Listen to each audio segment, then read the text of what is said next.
అన్నను జైలు పాలు చేసిన వారితో షర్మిల చేతులు కలిపారన్నారు మంత్రి రోజా. షర్మిల కాంగ్రెస్లోనే ఉన్నారు కాబట్టి రేవంత్తో మాట్లాడి ఏపీకి రావాల్సిన నిధులు అడగాలన్నారు.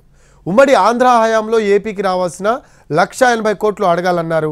సోనియా గాంధీ చంద్రబాబు కలిసి కావాలనే షర్మిలతో సీఎం జగన్కు వ్యతిరేకంగా మాట్లాడిస్తున్నారన్నారు మంత్రి రోజా. ఈరోజు నేను షర్మిల గారికి ఒక సలహా ఇస్తున్నాను.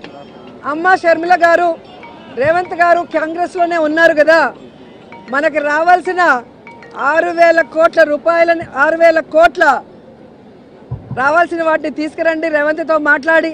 అలాగే 1,80,000 కోట్ల ఉమ్మడి ఆస్తులు ఏవైతే ఉన్నాయో వాటన్నిటిని కూడా సోనియా గాంధీతో రేవంత్తో మాట్లాడి తీసుకురావాలి. ఊరికే ఆంధ్రప్రదేశ్లో వచ్చి విషం చెందితే ప్రజలు ఎవరు కూడా నమ్మే పరిస్థితి లేదు అని కూడా ఈ సందర్భంగా తెలియజేసుకుంటున్నా. కేవలం జగన్మోహన్ రెడ్డి గారి మీద విషం చిమ్మటానికే చంద్రబాబు నాయుడు, సోనియా గాంధీ ఈరోజు షర్మిల గారిని ఆంధ్రప్రదేశ్లో కాంగ్రెస్ పార్టీలో పెట్టి ఈ విధంగా టూర్లు పెట్టిస్తున్నారనేది చిన్న పిల్లోడిని అడిగినా కూడా చెబుతారు.